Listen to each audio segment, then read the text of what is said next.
This is Wealth Builders, presented by StatonWalsh, a show designed to pull back the curtain of the financial industry and bring true transparency to the forefront of conversation. On the show, we cover topics like financial education, current events, and interview business leaders and industry experts with the ultimate goal of helping listeners discover their own path to financial independence.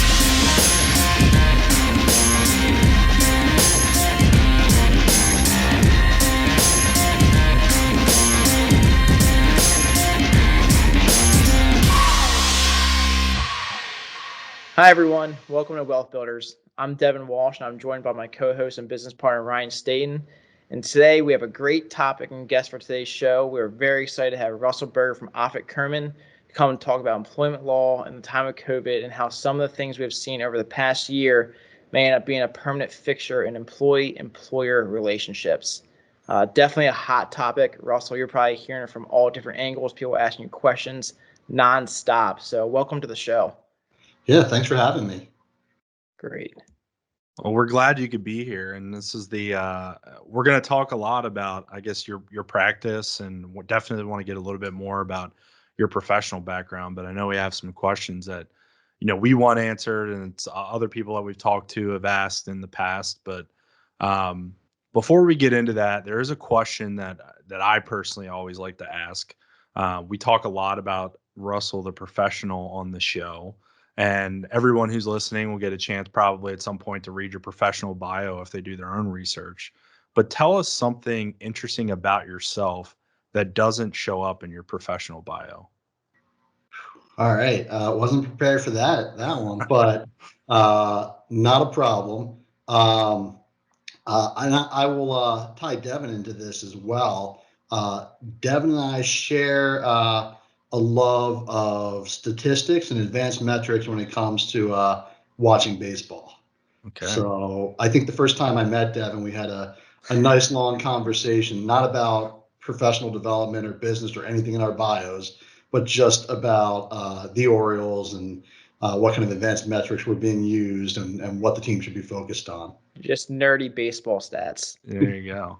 That's a Devin's dream job. He wants to be the GM of the Orioles one day, and then he said once that job opens up, he's gonna leave me. So well that's another fun fact about myself is okay. I once played on a summer baseball team with current Orioles GM Mike Elias. So really, okay. I don't think you can get the head job through that connection, Devin. But I'm hoping he's here for a long time. That way we know. I think we all do.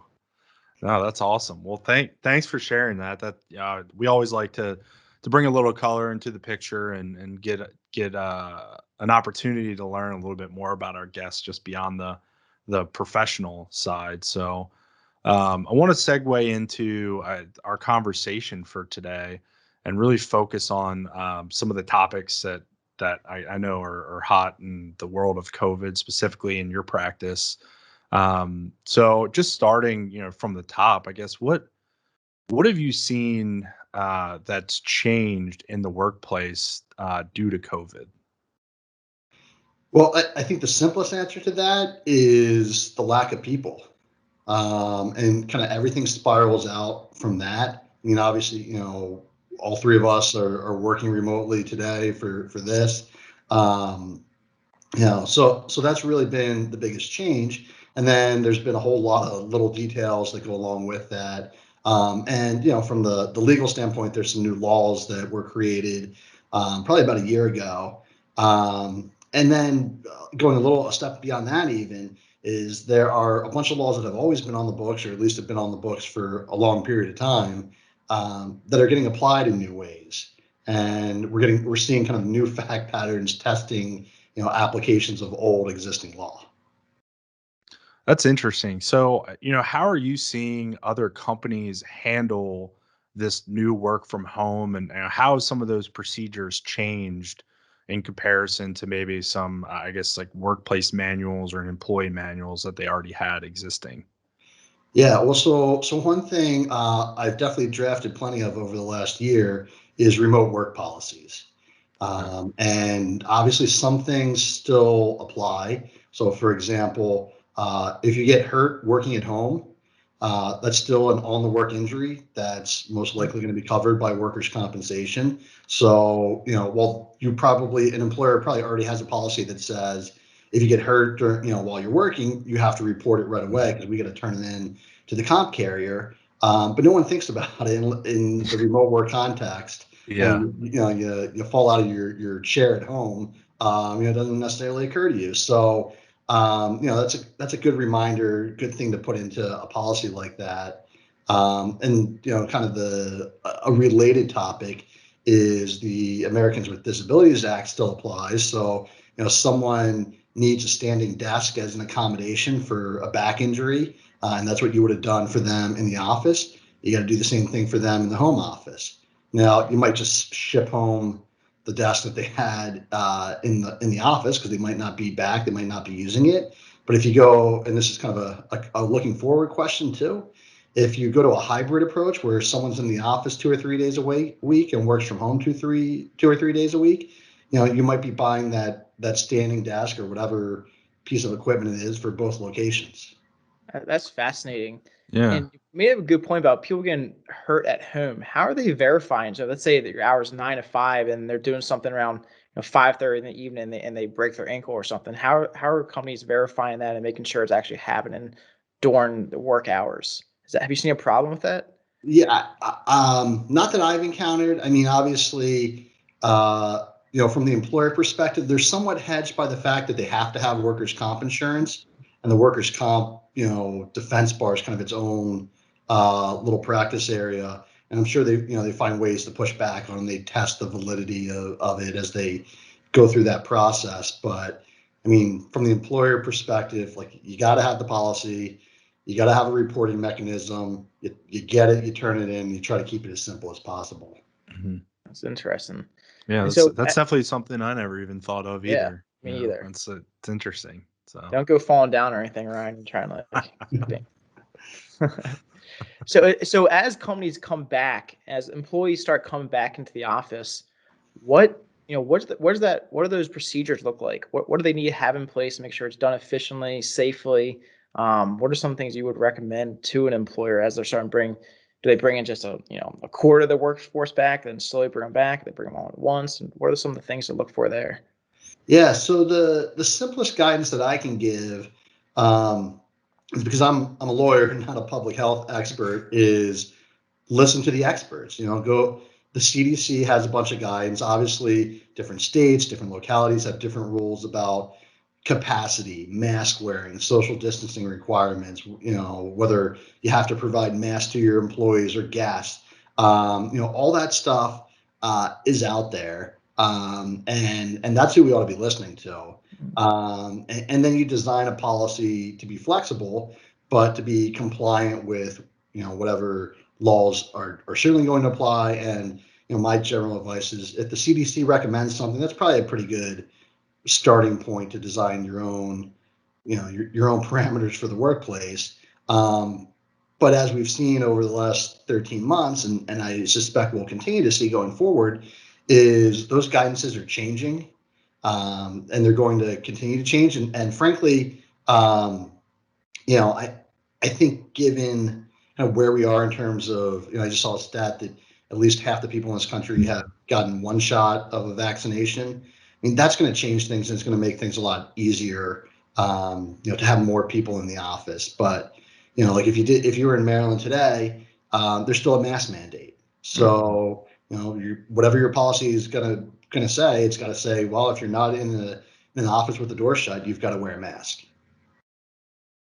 Got it. Yeah. So, going into, I guess, mandates, on the subject of mandates, there's been a lot of talk, a lot of questions. You see some things in the news about, are places of business going to require vaccinations for patrons? Will it be required to go to a sporting event?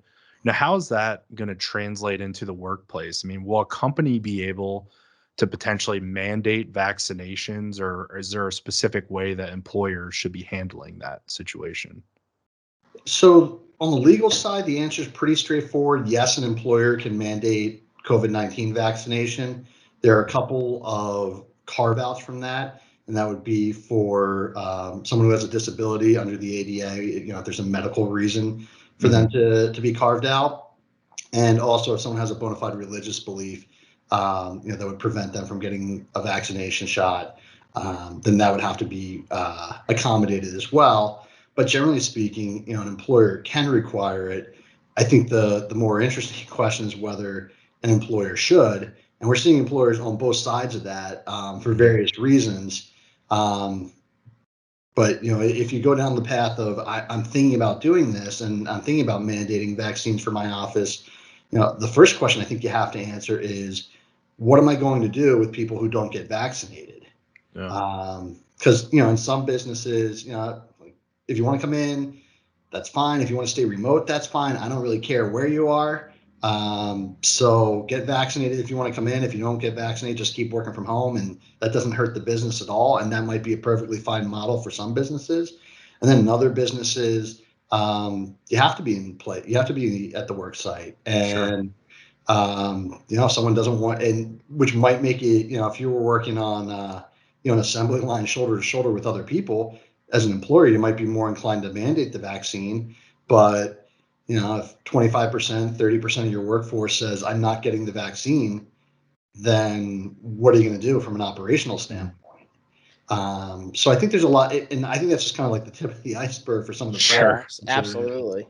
I have tons of follow-up questions on that. Even I'm thinking. Yeah, absolutely. Because you just got to think about, if there's a key employer, somebody that's just so against it, and what are they going to do with their top sales guys bringing millions of dollars of revenue, and they say, no, I'm not doing it. And it's just it's going to be fascinating to see how people structure that going forward, and the ways they go around it. So. My question would be on the other side of that. Let's say you're the employer that's kind of like the employer that's on the fence that says, I don't want to mandate it, but I am going to allow people to come back. So what are your risks or the liabilities that occur at that point if you do, let's say you want to require people to come back to the office, but you're not going to require them to be vaccinated?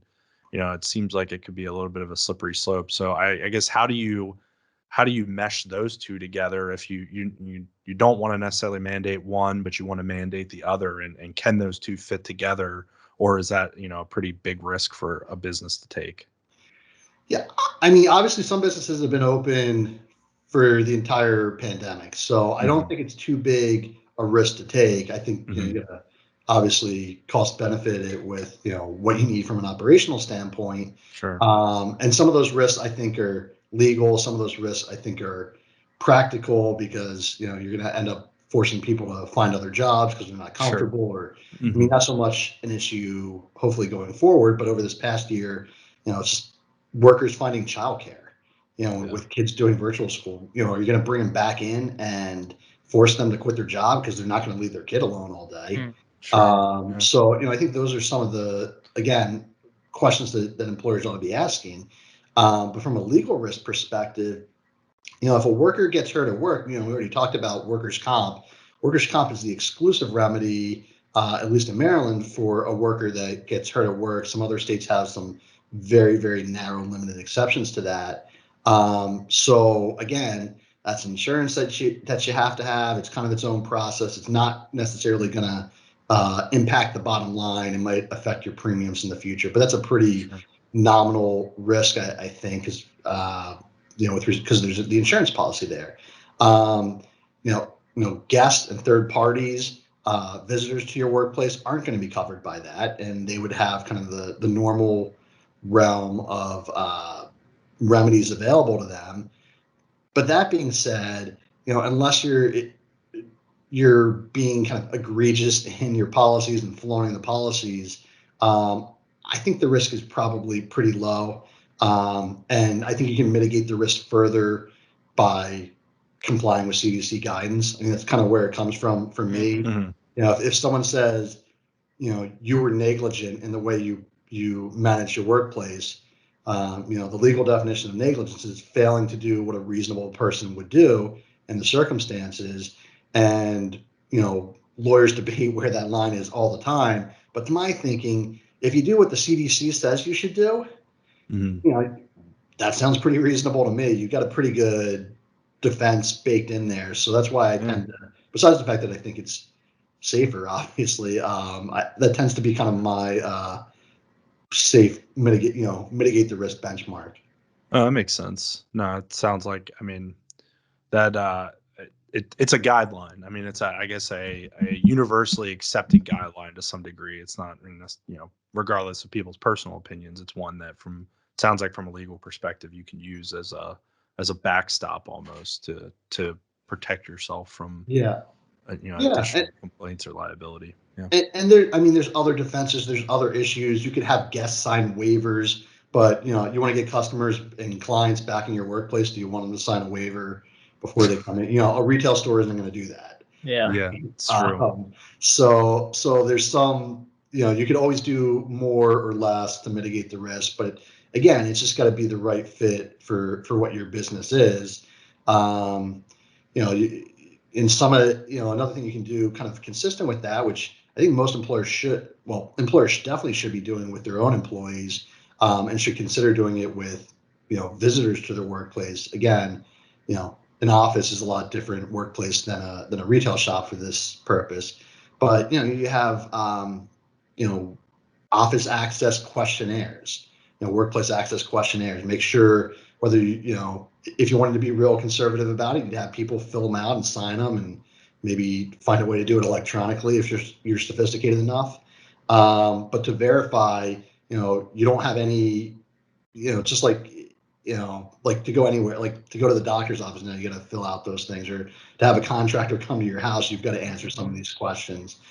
Basically do a version of that for your employees. You can do that for third parties as well. And I think what we'll see over time is, many workplaces have already been doing something like that, but I think we're going to see kind of a reduction in the process as more people get vaccinated, and it'll kind of shift from, you have to fill this form out, to these are our policies. If you have any of the, if any applies to you, please don't come in, and putting it a little bit more as a warning, as opposed to a form that people have to sign out or complete.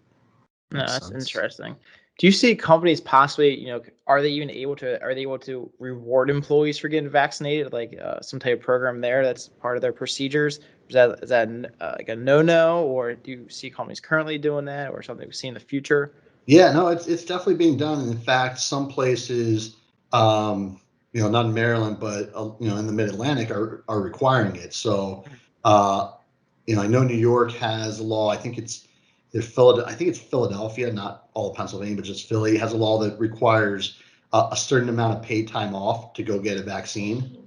So, it'll be up to 4 hours. If you have to go during work time, it'll be up to 4 hours of paid time off, separate and apart from whatever PTO program you already have. That's now a law in those places. So you could do that. If you're elsewhere, you could say, hey, I'm just going to create this 8-hour or X number of hours bucket of PTO, and it's there for getting a vaccine, or I believe Philadelphia's law says recovering from a vaccine. So if you're out a day because you're feeling the effects of a second shot, stay home. The city's going to regulate that it be paid for you. That's something employers could do voluntarily as well. And then I've just seen, besides giving the time, the other thing I've seen is just different incentive programs. Show us your vaccine card, get a get a gift card kind of thing, or go on the raffle, or whatever. The various different types of incentive programs. Now, I mean, you can't just, if you started paying like meaningful money to employees, that might create some other issues. Make sure you do that the right way. But in terms of like giving kind of like those small like gift card type incentives, there's really no problem with that.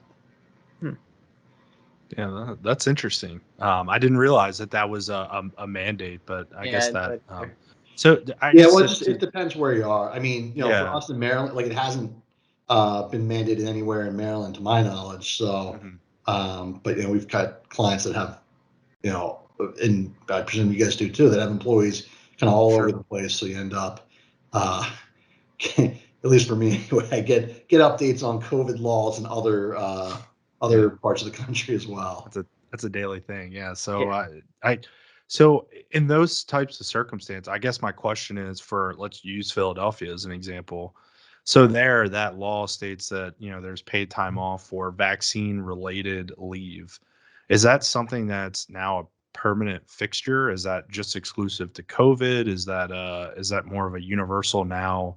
It's just a separate carve out that's going to be included in PTO moving forward. How does that work? So that's the Philadelphia law, I believe, has a sunset date of either the end of the year or some of these laws have sunset dates of when the state of emergency is declared over. So a lot of these things are COVID specific because Okay. in general, like the concept of mandating vaccines for anything, that's already kind of addressed in existing law. What the EEOC did with respect to COVID was come out and issue guidance saying, COVID vaccines may be mandated across the board because it's such a threat to other employees' health. But if you were to take the flu shot, for example, it's not necessarily you're not necessarily going to be able to mandate that. It would depend on what, if you're a healthcare facility, if you're a nursing home, that answer is going to be different than if you're any one of us, working in a professional services firm. Yeah, no, understood. That makes sense. That's what I was curious about is like how can that potentially transition to other I guess other parts of healthcare, but it sounds like that from what we've read and kind of what I've assumed from some of the things that I've seen come out that some of this is primarily going to be exclusive. It's more of a COVID thing and not a we're going to make some kind of permanent change to the way that people conduct business or allow for leave and things like that. But that makes sense. So I guess what are the concerns for the employer? It's transitioning from the employer to the employee. What are the potential concerns for uh, employees not wanting to get vaccinated and not just I think I know the answer in Maryland, but if we're talking in a global sense, like what does that look like for an employer and um, what I guess what are your actions that can be taken there? Yeah, I mean, if you want to put a mandatory vaccine policy in place as an employer, then and the job needs to be in person. Termination is an option. Obviously, you can. There's steps along the way before you get there, and Sure. someone, like I said, if someone has a lawful justification for not getting vaccinated, then you've got to find some way to accommodate it. But yeah, I mean, if you said, look, we're mandating the vaccine in our workplace, it's just not safe, it's not fair to anybody else if you don't get vaccinated here. And if you want to come in, and this is an in-person, like I said before, you're the worker on the assembly line, you can't do that from home. You've got to get vaccinated. We're not gonna pay you. You're not gonna have a job here. Sure. And and so obviously, like, that's a pretty heavy consequence in that circumstance. But I think that's kind of the benefit of having the EEOC guidance already in place is this is the EEOC has essentially said this is a serious enough issue that you can do that and you can mandate that. And I mean, you just have to be prepared from the employer's side to pull the trigger on something like that, or I wouldn't roll out a mandatory vaccine policy unless you were prepared for the consequences of that. Some turnover. Yeah. And like I said, in some cases, like maybe, if you want to come in the office, you have to be vaccinated, but you can work remotely as long as you want. In other cases, it might be your goal to get people back in the workplace, even if it's not like the assembly line, you absolutely can't do your job from somewhere else. But your goal might be, I want things to start looking normal-ish again, and I want to move towards that. And I think we're losing something being fully remote. So I want people to come in again. And I mean, you can certainly mandate vaccines if that's your goal. Again, you just have to be prepared for how to handle the people who don't want to be part of it. Yeah, that's definitely interesting to see how that relationship works going forward.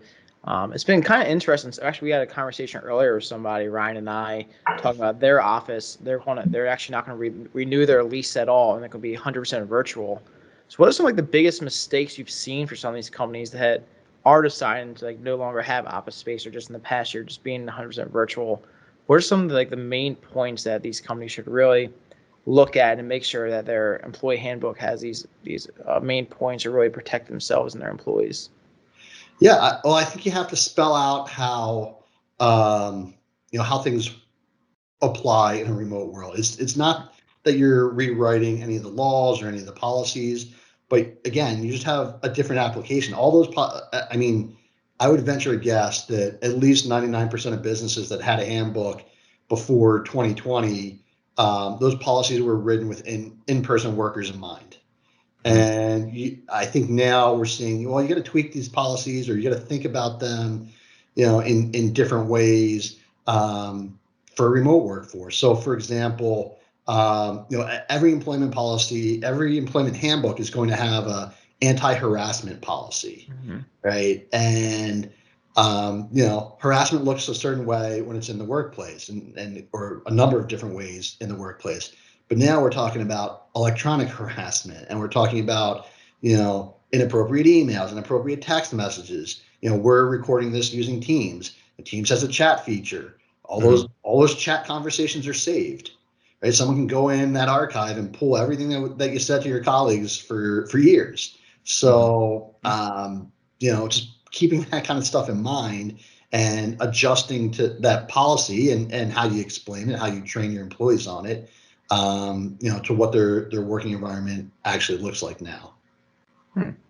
It's a lot to think about. I mean, Yeah, you it think really that is. to some degree, moving into a virtual world might be easier, but it sounds like it just opens up a whole new world of consideration of things that you never thought about, that you thought you had, your guardrails in place, and now you're stepping into a whole new universe of like managing employees and what that workplace relationship looks like, because it's a little bit different. So Yeah, that's interesting. I think that's really, I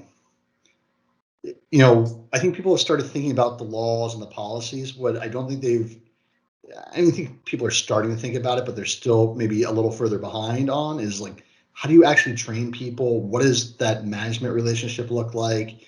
I'll give you a good example from my experience in the industry of practicing law. We work by billable hours. We have it's easy to measure, whether someone's in the office or not, how many billable hours they had in that week. So that's an easy thing to measure. But we're also very much, the training of lawyers has always been by apprenticeship. And, now we're in a world where we have law schools and bar exams, which wasn't the case, 100 some years ago, but it's still apprenticeship driven. And that's how you learn. That's how you develop. That's how you gain experience as a lawyer, is working alongside someone. You can't be alongside someone no one's been alongside anyone last year. And, what is that going to look like when, law firms move to hybrid models or more virtual models? And how do you find, the ability to train other professionals kind of within that framework?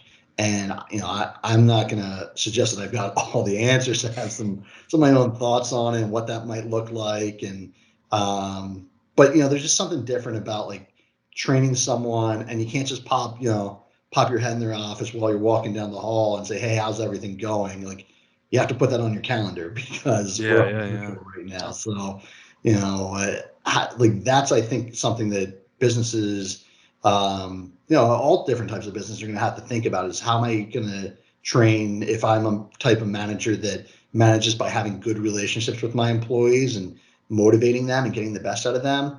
And the way I used to do that is just to be friendly to them in the office. How, like, do I have to make an appointment to, like, have friend and relationship building with my employees? I think the answer to that right now, anyway, is probably, yeah, you should put that on your calendar. Maybe not call it that, but you should have time for that and build that in. No, I get being hands-on isn't what I mean, it's definitely going to be different in that environment. It's interesting. It's actually, you mentioned something though about billable hours. It's a good segue into another question that we had, which was how are employers managing in a world where maybe they have hourly based employees that aren't going to be in the office every day and maybe mostly virtual at this point and may continue to stay that way. Now, how are employers handling finding efficient ways to do things like track work, track hours, making sure that they don't have any compensation disputes, for example, between their employees based on, when they're supposed to be working versus not, or if those hours are actually being recorded appropriately? Yeah, I mean, there's definitely some challenges to that. It's not as simple as show up at work, punch the clock, punch out for lunch, punch back in, and punch out at the end of the day. However, I think that's what you're trying to mimic. Um, and so I mean, a lot of employers have always been using software for employees to track their time, and I think that's kind of the right answer. It's simple. It's you log in when you turn your computer on in the morning. It's the first thing that you do, and you log in. Um, Kind of note though is the FLSA, which is the federal law that deals with hours worked, minimum wage, overtime. Um, has always had this, or long had this component in it that says basically you work from the start of the day to the end of the day, and it doesn't really address the scenario that we have now, which is my kid, I stop for an hour to help my kid with virtual school, or I spend time to do something outside and then I log back in an hour later. And so the Department of Labor issued some guidance loosening up those requirements for employers related to the pandemic. But if I were kind of forecasting where the regulations have to go in the future, I mean, we're going to see obviously people working this way going forward, and we're going to see people using technology to work in a manner that no one could have imagined in the 1930s when the law was written.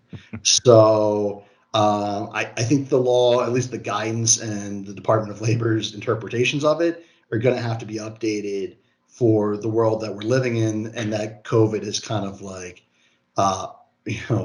rocketed us into.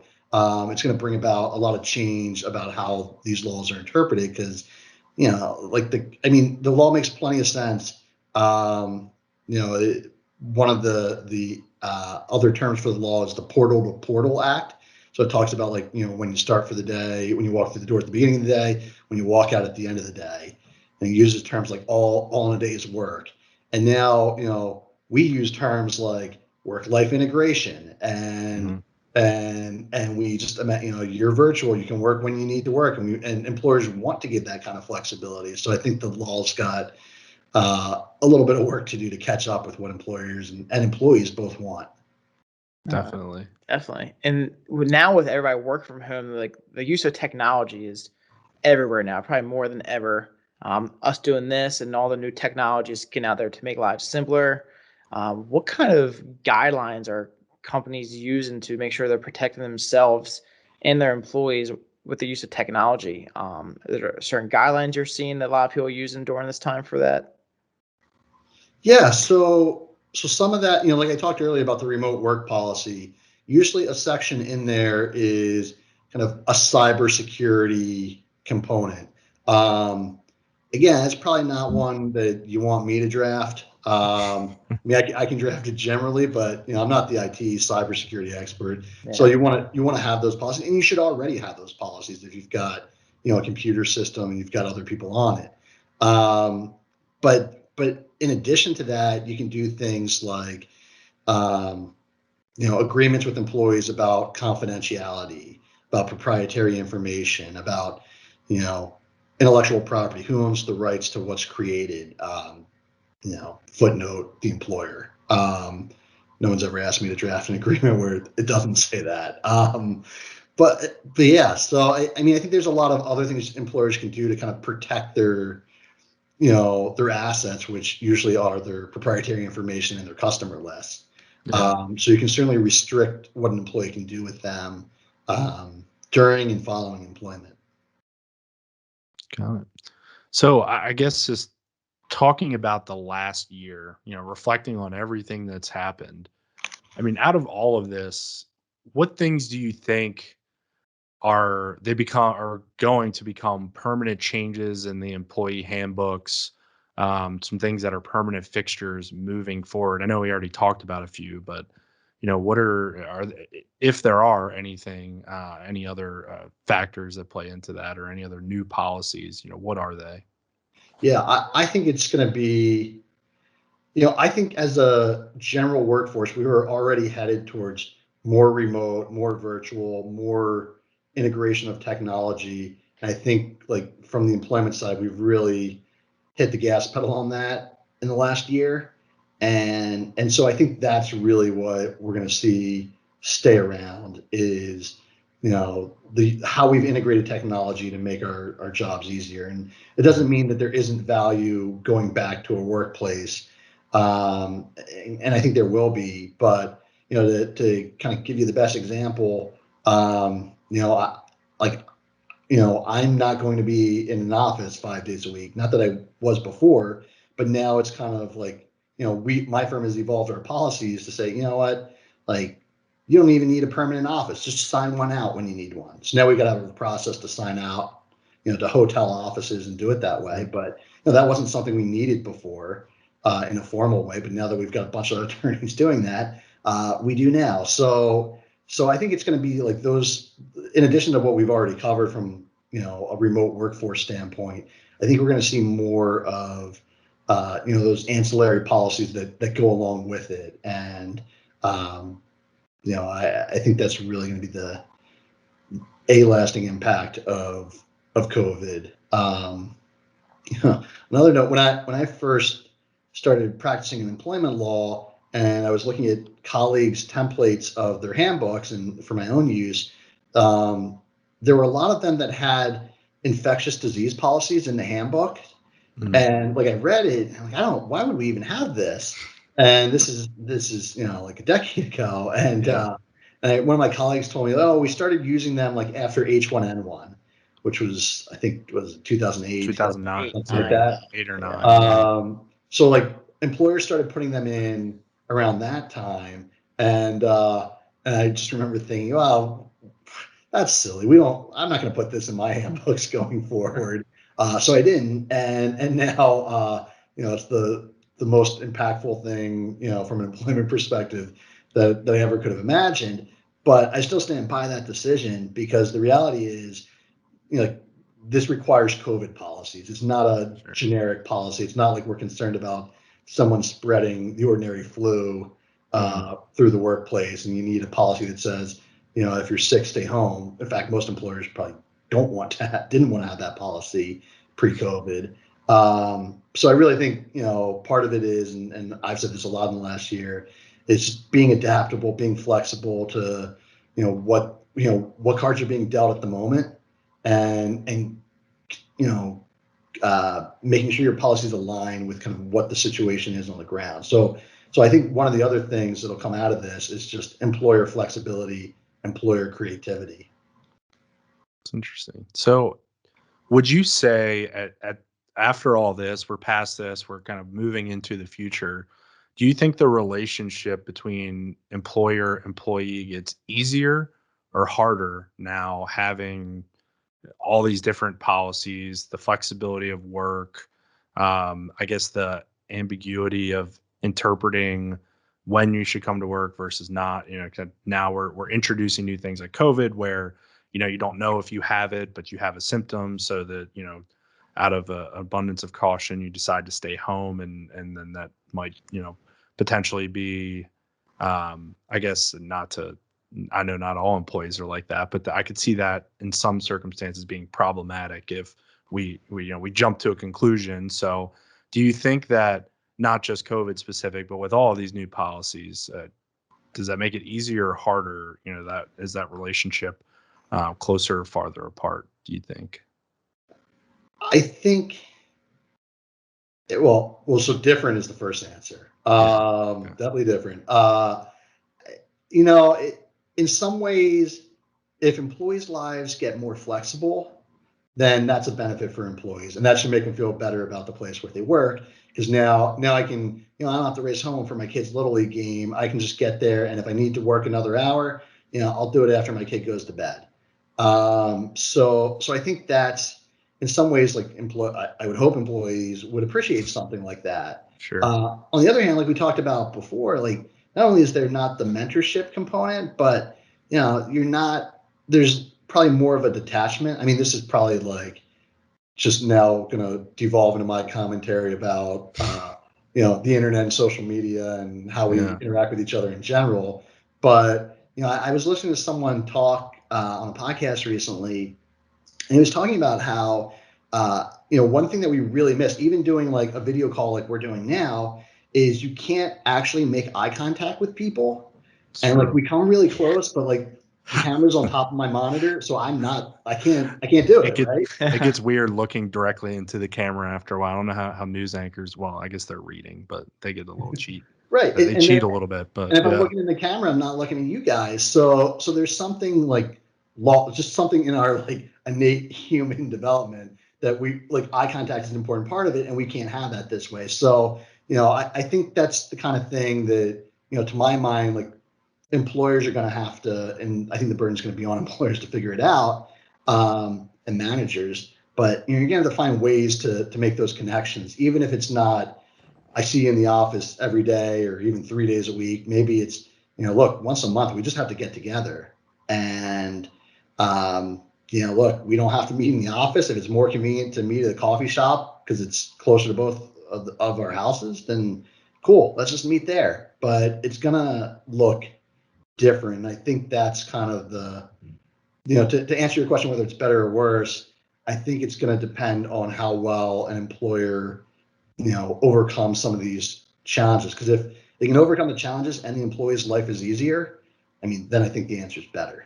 Yeah, sure. That's good stuff. And I think the mentorship, like we were talking about for a lot of, young employees, or in your case, young attorneys, for us, young advisors. I just remember last summer when we had our intern, kind of coaching him up through Teams meetings like this. It was tough. I felt kind of bad for him. He was so excited. We met him last January before everything, and we'll take him out to events and teach him how to do some business development stuff. And saw it happen. He was like, all right, well, at least we got him in meetings and stuff, but the way of teaching him how the business is done face to face and business development was different. I think we did an okay job at it, but it was definitely a learning curve, which I think a lot of businesses are going to have to really perfect going forward to keep people in the business and still intrigued and interested. So that's fascinating. Definitely interesting. I didn't meet him. He worked for us for a couple months before 3 or 4 months where you met him face to face. It was interesting dynamic, and it was new for us too, which I saw the challenges and also some of the benefits of it, but it's definitely, I mean, it's not ideal for people like us, but every person's different. Every industry is different too. I think, some are a little less people interaction, hands-on, so to speak, but it's definitely an interesting dynamic. I'll be curious to see how the world continues to evolve beyond this and what industries actually decide to become more heavily virtual than they have been traditionally. Yeah, I mean, I think a lot of them are going to, and already have now. But yeah, I mean, at the end of the even those professions that are more isolated, I mean, there's still human contact in that. There's still managing that needs to take place, and I mean, that's kind of the great unknown is what innovations are going to take place. How creative are people going to be when it comes to managing a remote workforce? And obviously, like we've got enough people already doing it that there's some examples out there, but how do we get better at it? Really, what does that future look like? No, agreed. So wrapping up today, Russ, what are some key takeaways for the listeners, everybody's listening today, that they should know from today's conversation? Well, number one is you should have a plan around COVID. Whatever it is, whatever your answers are, you should think through the questions and you should be prepared, to explain, to employees what it is. Because I think employees will appreciate having at least some certainty and some guidance from you as the employer. So number one, have a plan. Number two, this undercuts number one a little bit, but be flexible and adaptable with it.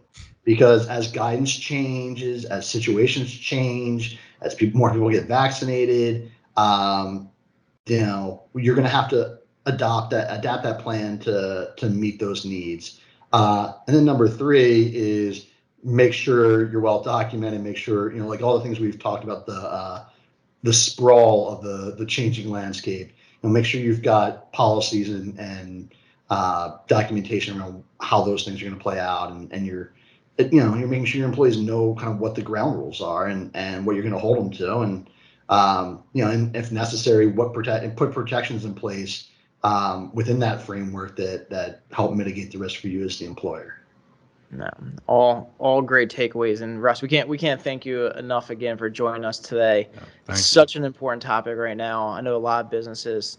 I know we've had questions. A lot of our clients have had questions about this, and anybody listening, if you have any questions about anything about employment law, Russ is the guy over at OffitKurman, so make sure to reach out to him.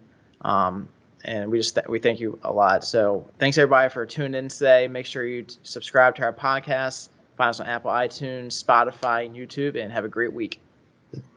Thanks, guys. Thanks.